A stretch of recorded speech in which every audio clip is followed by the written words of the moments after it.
Mulai ya, Bapak Ibu yang saya hormati, kemarin atau minggu kemarin kita sudah diskusi tentang demokrasi, teori demokrasi, hubungannya dengan hukum. Nah, kemarin juga ada satu tugas yang ingin, satu atau dua ya kemarin ya? Satu-satu dulu ya. Hah? Ya. Satu atau dua Mas Imam? Oke.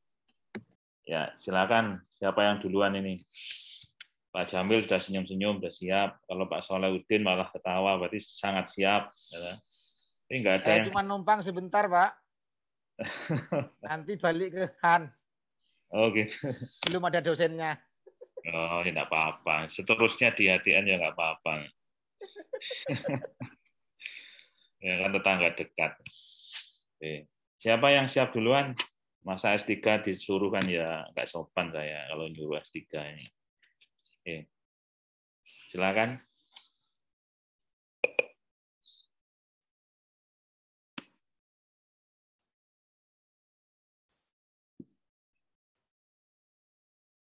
Loh, kok diam-diam semua? Apa mic saya kurang keras ya? Tabuhan tak malu kemarin. Kemarin yang sudah siap siapa Pak Pati ya? Belum bikin Pak, ngapunten. Susah ternyata diskusi tentang itu. Yang sudah aja coba.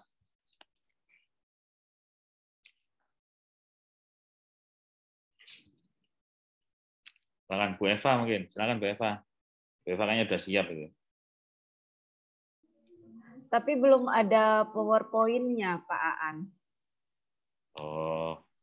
Masih teks sistematika itu aja. Yang ada PPT-nya, silakan. Bu Sofi? Sama, belum selesai Pak PPT-nya. Oh, belum selesai. Pak Imam? Memang kalau habis buka puasa langsung ngantuk apa enggak? Papernya kita kemarin sudah... ini Pak dikejar-kejar tayang tugas UTS jadinya begadang sampai pagi. Oh, oke. Oke, Pak Imam aja papernya sudah kayaknya. Silakan Pak Imam. Nggak apa-apa, nggak usah PPT. Papernya ditampilkan juga nggak apa-apa.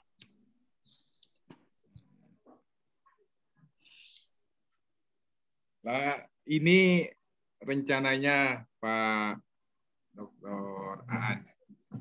Oh, ada PPT-nya, ada. Loh. Kok sampai PPT aja nggak sengaja nih gimana ceritanya?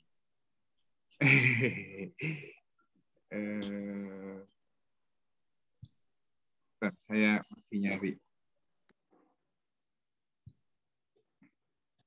Mata kuliah.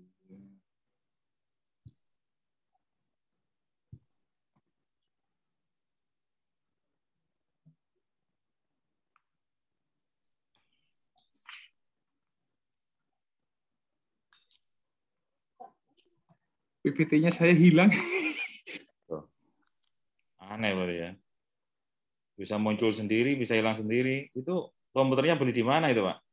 Saya tak beli yang bisa otomatis itu. Disimpan di mana?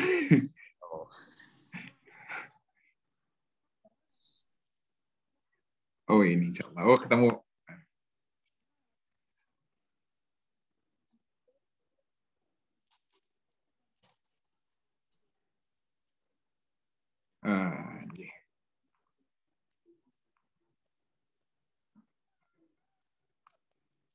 Oke. Bismillahirrahmanirrahim. Assalamualaikum warahmatullahi wabarakatuh. Salam. Ini tulisan saya atas tugas Pak Dr. Aan. Saya mencoba mengkaitkannya demokrasi dengan judul partai politik dalam hegemoni kapitalisme. Nanti ujung-ujungnya saya sependapat dengan pendapatnya Pak Dr. Rizal Ramli yang mengatakan bahwa arah demokrasi kita lebih kepada demokrasi kriminalistik, demokrasi kriminal. karena ada beberapa faktor, salah satunya adalah mengenai pendanaan partai politik yang tidak dibiayai oleh pemerintah tapi sedikit. Sehingga saya kasih judul partai politik dalam hegemoni kapitalisme. Saya maknai hegemoni itu artinya dominasi. Memang perlu diketahui bahwa partai politik itu memerlukan dana yang besar dalam operasionalisasi.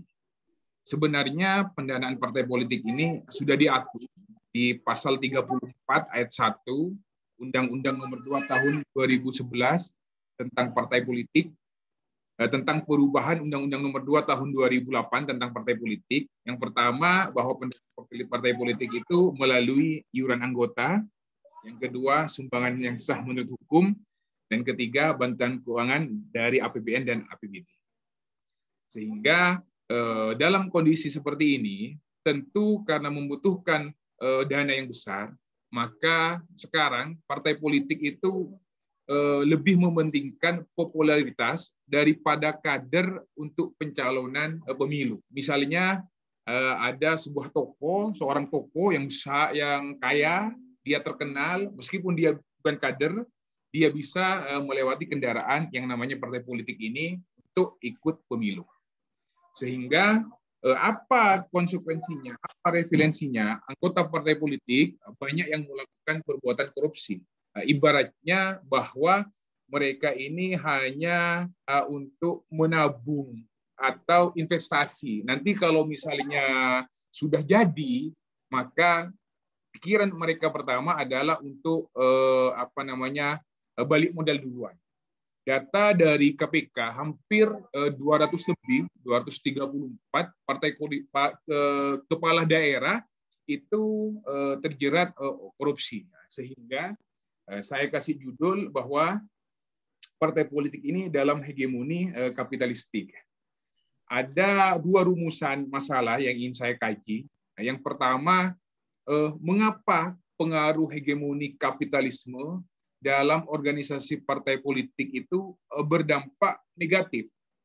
Saya mengatakan selalu berdampak negatif karena sudah ada beberapa fakta, ada beberapa data. Kalau misalnya ini dibiarkan, pendanaan partai politik tersebarnya, meskipun sudah diatur bahwa harus laporannya akuntabel, harus terbuka, tetapi tidak menjamin itu dalam praktek pelaksanaan. Yang kedua, bagaimana konstruksi pemikiran ke depan agar partai politik ini terhindar dari hegemoni kapitalistik. Untuk Medpen, saya lanjutkan. Nah, ini yang pertama pembahasannya. Bagaimana pengaruh hegemoni kapitalisme dalam organisasi partai politik? Tentu yang pertama, investasi dalam pencalonan untuk biaya kampanye itu memang mutlak. Karena kemarin berdasarkan data untuk membiayai apa yang namanya biaya saksi itu sudah membutuhkan biaya yang besar. Belum lagi untuk operasional yang lainnya. Sehingga disinilah terjadi money politik yang tidak bisa dapat dihindarkan. Sehingga memang hegemoni kapitalisme ini tidak bisa terhindar dari partai politik. Terus yang terakhir ini banyak anggota partai yang melakukan korupsi seperti yang saya jelaskan tadi.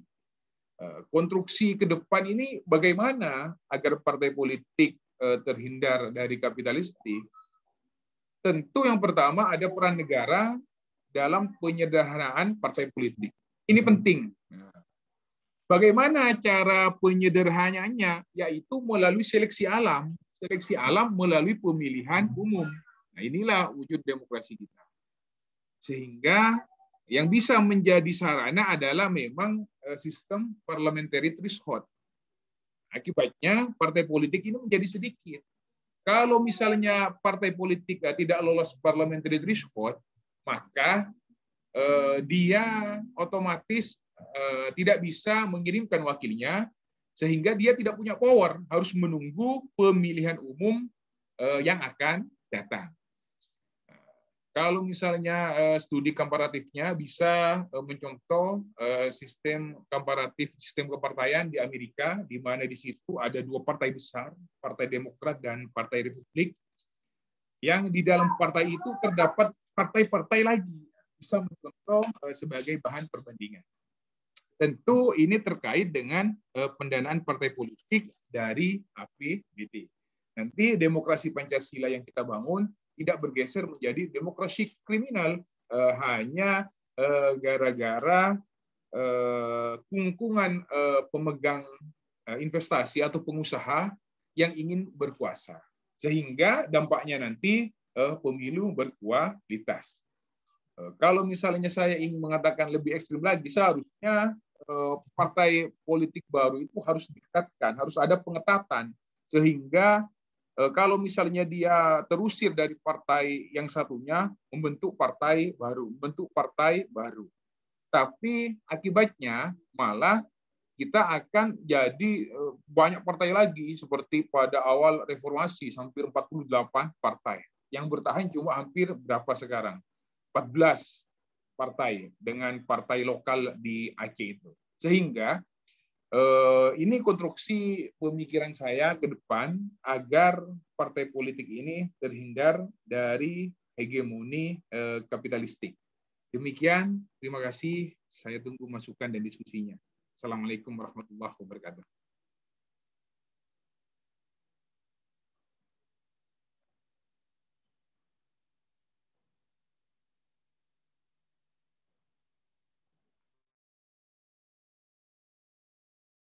Baik, terima kasih Pak Imam.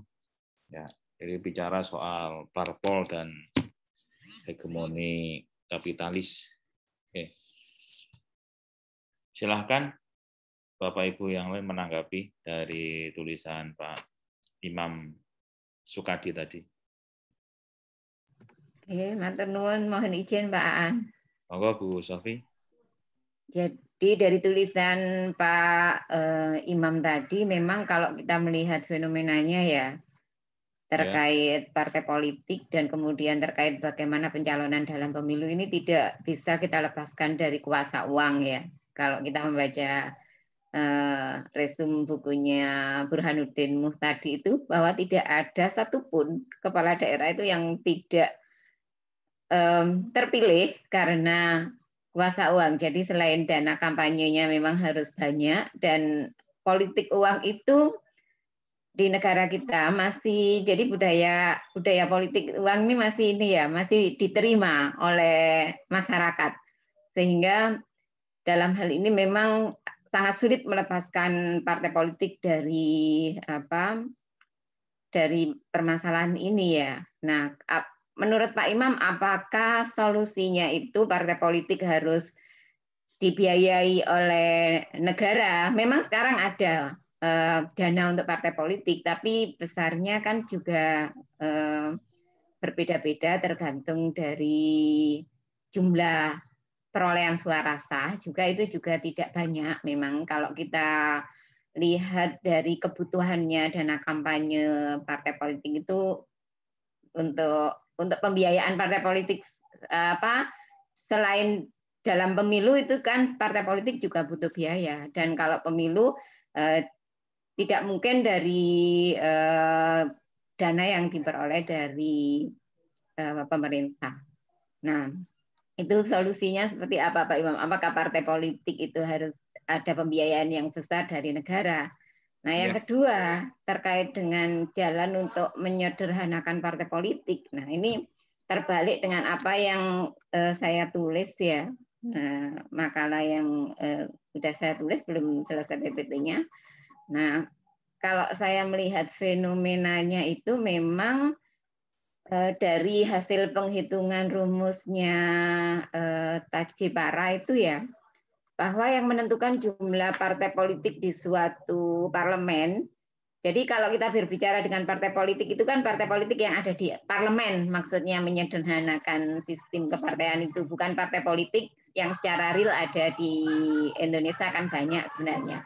Kemudian yang bisa mengikuti pemilu itu peserta pemilu, dan untuk penyederhanaan partai politik itu adalah partai politik yang ada di parlemen. Nah, kalau melihat hasil yang dari diskusinya Perludem secara online itu ada tabel hasilnya, dan ternyata dari penerapan parliamentary threshold itu sejak tahun 99 awal reformasi sampai sekarang 2019 itu gagal melakukan penyederhanaan partai politik dengan parliamentary threshold itu. Jadi dilihat dari hitungannya semuanya hasilnya multi partai ekstrim, tidak ada yang multi partai sederhana. Yang multi partai sederhana itu justru pada waktu penerapan electoral threshold di tahun 1999, yang meskipun partai pesertanya itu 48, banyak pesertanya, tetapi justru tercapai multi partai sederhana. Jadi sebenarnya kalau dilihat dari sistem kepartaiannya itu bukan jumlah partai yang punya kursi yang berhasil mendapatkan kursi di DPR, tetapi jumlah partai yang efektif di situ. Jadi meskipun partainya banyak, kalau partai-partai itu kemudian bergabung menjadi fraksi-fraksi dan yang dominan hanya 2-5 menurut Giovanni Sartori itu termasuk partai yang relevan, dan 2-5 itu partai yang efektif dan partai yang sederhana. Nah, ini justru dicapai di tahun 99 pada waktu memakai electoral threshold, bukan parliamentary threshold. Dan itu jumlah partainya 48. Nah, ini yang saya lihat demikian. Jadi parliamentary threshold yang semakin tinggi itu dari 2,5 ke 3 sampai ke 4 itu gagal menyederhanakan partai politik. Nah, kemudian bagaimana menurut Pak Imam kalau misalnya parliamentary threshold ini gagal? Terima kasih. Terima kasih Bu Sofi. Gagasan saya, kalau misalnya menggunakan electoral threshold, yang dikhawatirkan itu malah akan ada partai baru yang bermunculan meskipun itu hanya ganti nama. Misalnya kalau dia tidak lolos electoral threshold yang pada awal-awal reformasi itu, misalnya Partai Bulan Bintang tidak lolos, maka dia tidak bisa ikut pemilu di pemilihan umum berikutnya, kecuali berganti nama, misalnya menjadi Partai Bulan Bintang menjadi Partai Bintang Bulan. Itu salah satu akibat dari electoral threshold. Tapi dengan parliamentary threshold, partai yang tidak lolos parliamentary ini otomatis dia tidak punya power di pemerintahan pada saat itu juga, sehingga analisis saya pasti akan ditinggal oleh para pemilihnya untuk sementara waktu, sehingga dia tidak punya kekuatan. Dengan penyederhanaan partai politik, pendanaan partai politik itu jadi terfokus kepada partai-partai yang ada di dalam parlemen tadi. Sehingga semakin sedikit partai politik, bantuan dari penggunaan dana APBD untuk partai politik ini semakin besar. Sehingga partai politik ini tidak bisa mencari dana kecuali dana dari APBD ini. Akuntabilitas dan transparansi di sini betul-betul dijaga kalau misalnya ingin lepas dari pengaruh hegemoni partai politik. Sebenarnya saya mengusulkan, tapi ini agak sedikit ekstrim, sebenarnya bukan parliamentary threshold lagi. Bahkan untuk mendirikan partai politik untuk ikut pemilu itu seharusnya sudah di-stop. Meskipun ini nanti pasti banyak, pasti sasarannya melanggar HAM, hak kebebasan berserikat, berkumpul, ini kok dibatasi. Sebenarnya di-stopnya itu bukan tidak boleh mendirikan partai politik, tapi untuk ikut ke nasional itu misalnya bergabung. Misalnya contohnya adalah sistem kepartaian di Amerika Serikat itu. Ada 2 partai besar nanti. Ini pendapat saya yang mungkin ekstrim. Karena apa-apa mengenai HAM itu di pasal 28J itu, HAM itu bisa dibatasi dengan adanya undang-undang. Toh kita tidak mengadut HAM universal, tapi HAM kita kan HAM partikular nanti, HAM sebagian yang cocok dengan kondisi dan situasi bangsa pada saat ini. Itu mungkin gagasan saya yang ke depan nanti. Lebih ekstrim lagi, memang harus di-stop ini pembatasan, biar dana partai politik terfokus, dana dari APBD itu fokus kepada partai politik yang sedikit, sehingga pengaruh hegemoni dari kapitalistik ini bisa sedikit dihambat. Nah, toh ini juga namanya dalam tataran ide, tidak juga ada jaminan nanti kalau misalnya belum dibuktikan. Nah, nanti kalau misalnya ini memang menjadi kenyataan, baru kita ukur nanti efektivitasnya, kan begitu. Nah, mungkin itu ide dari saya, Bu Sofi. Matur suwun. Silakan yang lain nambahi. Sedikit Pak. Ya, silakan Pak Denny. Ya, makasih. Pak Imam nih menarik memang, dan ini sebenarnya sudah menjadi pembicaraan di awal-awal reformasi. Lalu lambat laun ini menjadi kebiasaan, memang sudah lazim dilihat. Nah, tadi saya melihat tulisan Pak Imam mungkin ada menyinggung sedikit soal bagaimana seorang calon kepala daerah misalkan maju harus membayar partai yang begitu mahal agar memenuhi syarat sebagai calon, itu kan harus diusung oleh partai, atau perseorangan juga dia memerlukan biaya. Nah, kalau untuk itu memang saya setuju Pak Imam. Tapi kalau tadi disinggung juga masalah saksi-saksi di TPS, ya itu bagian dari memang ini kos politik ya menurut saya. Artinya kalau kita memerintah orang yang duduk dari jam sekian sampai jam sekian, itu kan memang ada upah gitu, ada memang biaya untuk itu kan. Mungkin masukan saya, hegemoni yang dimaksud itu lebih kepada kapitalis yang masih memaksudkan agar partai politik itu tidak mengedepankan yang tadi kekuasaan itu adalah uang gitu. Nah, sebenarnya di politik itu kekuasaan itu adalah bagaimana meraih simpati masyarakat seluas-luasnya.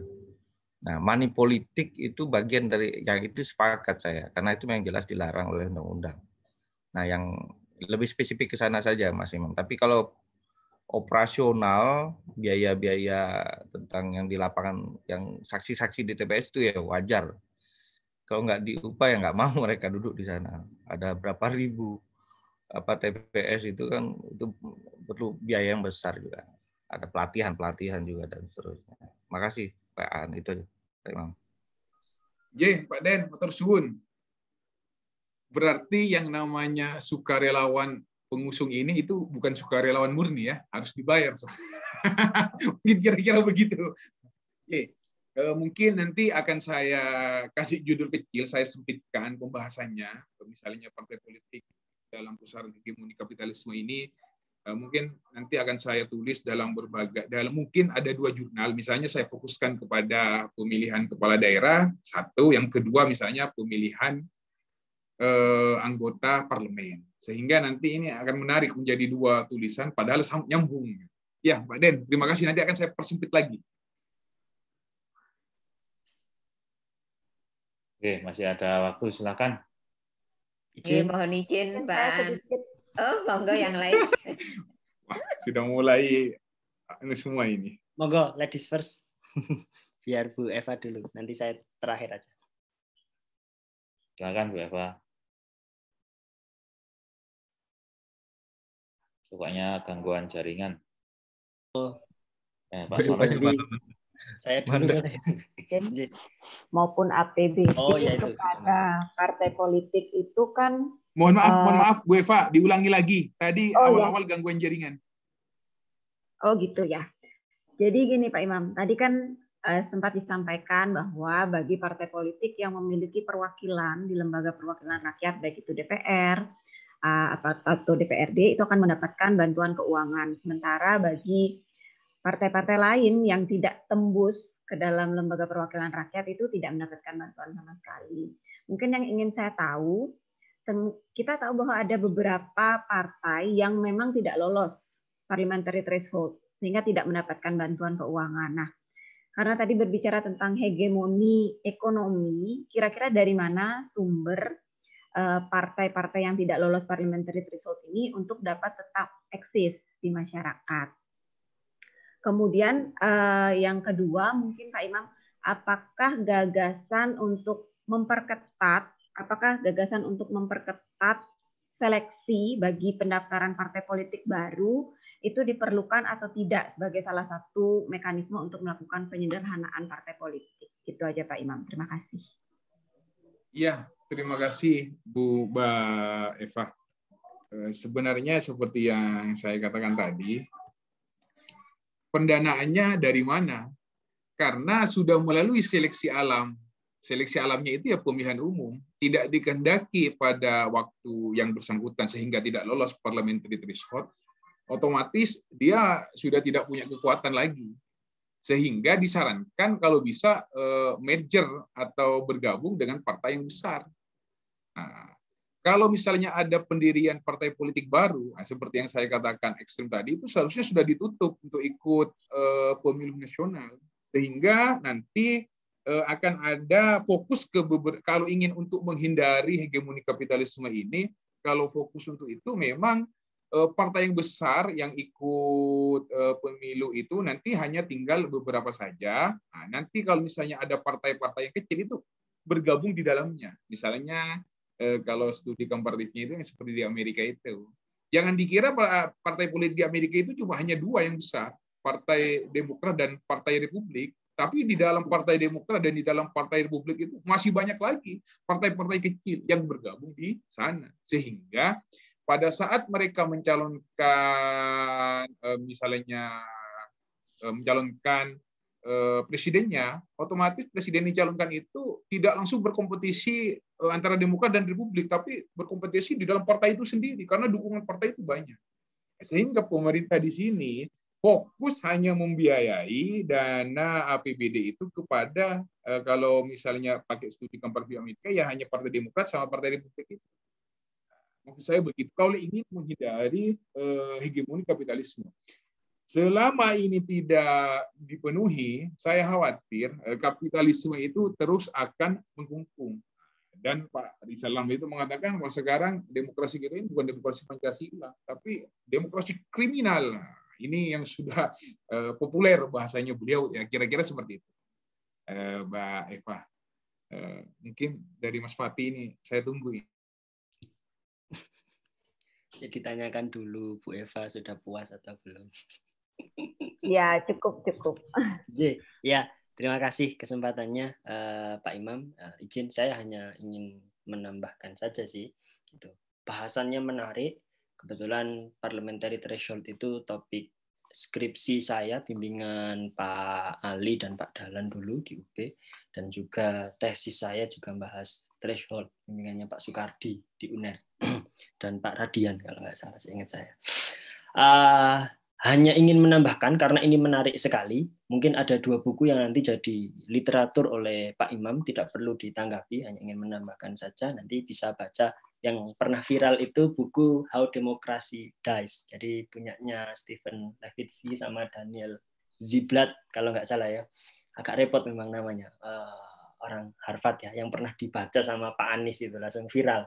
Karena apa? Buku How Democracy Dies itu kan mengulas ya tentang matinya demokrasi, yang salah satu aspeknya, faktornya adalah karena faktor ekonomi. Saya kok melihat kapitalisme ini bisa menjadi salah satu gitu ya. Nah, itu nanti akan lebih komprehensif. Itu buku yang pertama Pak Imam. Nanti boleh dong Pak Imam sambil baca buku terus kayak Pak Anies terus posting di IG juga kan, menarik ini ya. Saya sedang nulis ini gitu kan. Saya sudah punya buku itu Pak Fatih, sudah saya print. Sudah punya ya. Bahkan covernya itu Pak Anies karena salah tukang ngeprintnya itu. Tukang ngeprintnya itu judulnya itu bukan How Demokrasi Dibuka, tapi gambarnya Pak Anies itu. Karena kesalahan. Sophie mungkin sudah saya pernah tunjukkan.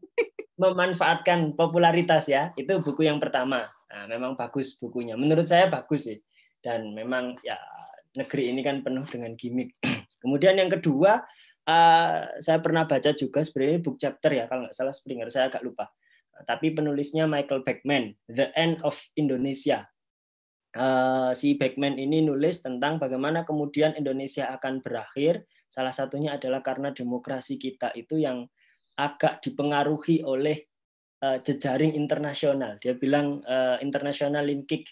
Jadi ada aliran yang ikut dengan Timur Tengah. Misalkan kita lihat hari ini kan ideologinya PKS itu kan hampir mirip dengan Ikhwanul Muslimin misalkan.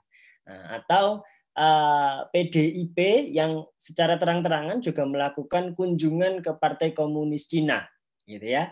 Nah, ini menurut Michael Bachmann bisa jadi the end of Indonesia, meskipun bukunya agak lama dan tidak terbukti juga. Dia membuktikan beberapa tahun ini akan Indonesia bisa saja berakhir, gitu ya.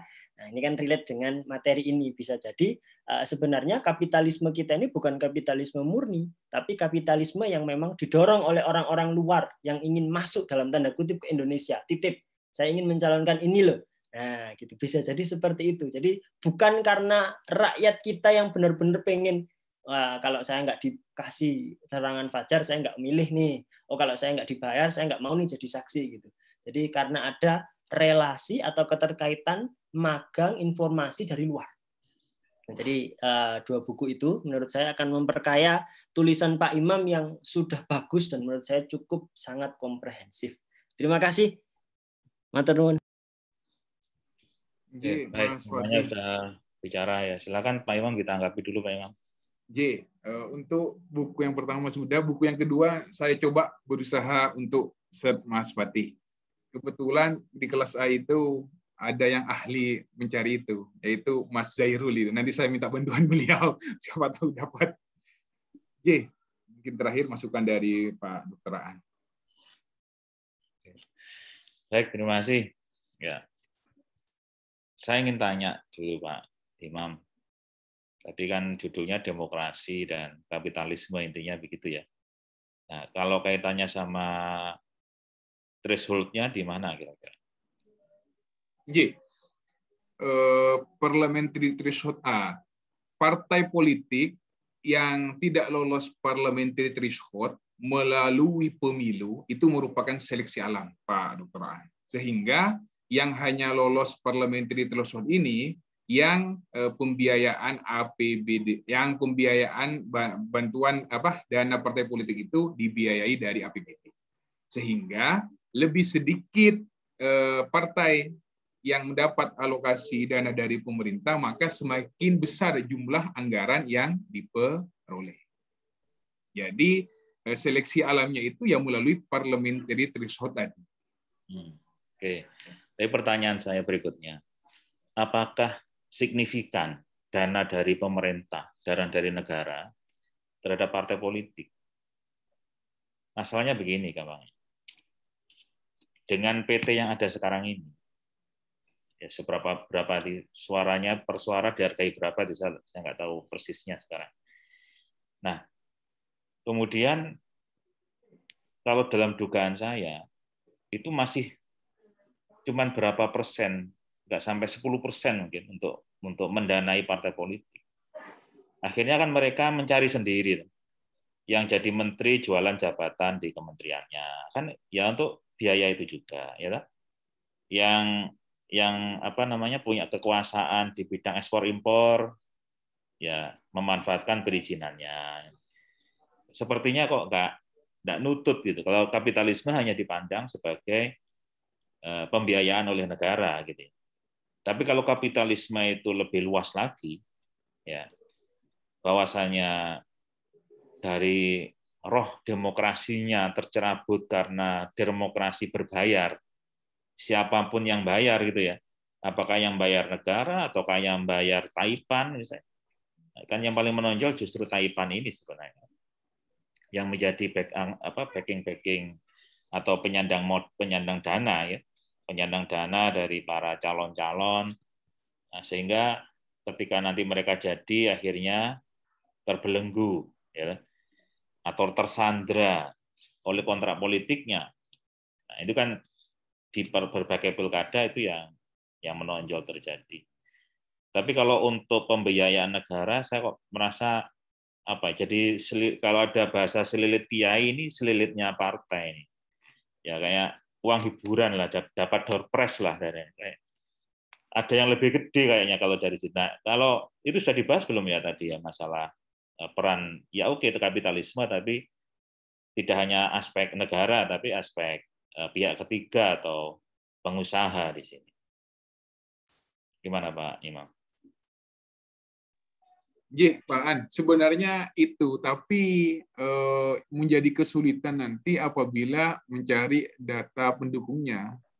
yang memang sudah ada datanya. Nanti coba saya cari di teman-teman di transparansi dana, atau mungkin nanti saya bisa minta dananya ke Mbak Titi di Perludem nanti. Kebetulan sudah berteman. Karena kalau misalnya menyatakan pihak ketiga itu adalah salah satu dibalik pengaruh kapitalisme, saya kan harus membuktikan bahwa ini loh misalnya dana dari ini ada datanya gitu, sehingga apa yang saya utarakan itu bukan hanya asumsi saya belaka, tapi ada faktor pendukung bahwa data itu memang sudah ada gitu.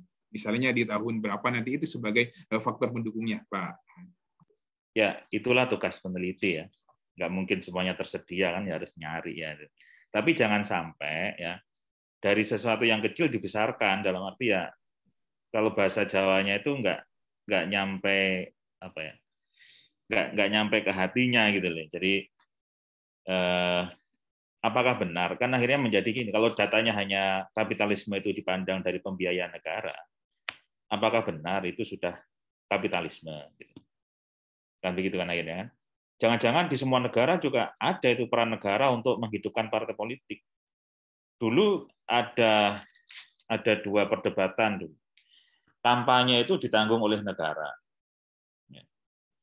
Ada yang setuju, ada yang nggak setuju. Bagi yang setuju, yaitu untuk menghindari masuknya para pihak ketiga ini masuk, sehingga tidak terjadi persaingan yang tidak sehat. Nah, itu yang bagi yang setuju. Tapi bagi yang tidak setuju, menganggap itu kan urusannya partai. Ya. Negara kok menghambur-hamburkan uang untuk membiayai partai.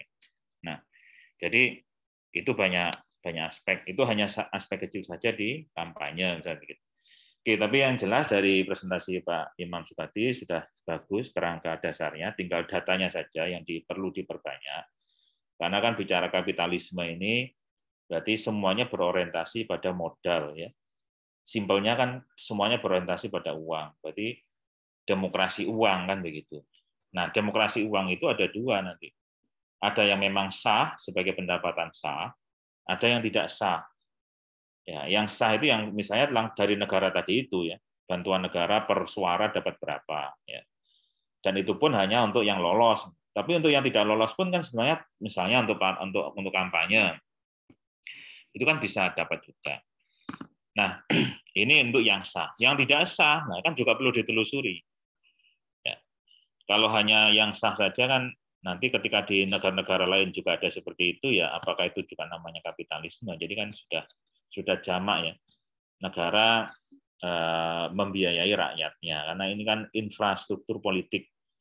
Nah, yang juga untuk proses-proses pengkaderan. Oke, ini sebagai masukan, ya, sebagai masukan saja. Mungkin bisa untuk menambahkan nanti referensinya. Baik, untuk yang selanjutnya nanti minggu depan ya, insya Allah kita diskusi kembali. Siapa yang siap ya, siapa yang siap silahkan untuk memaparkan pemikirannya. Intinya soal demokrasi dan hukum tata negara. Ya, ada pertanyaan sampai sini?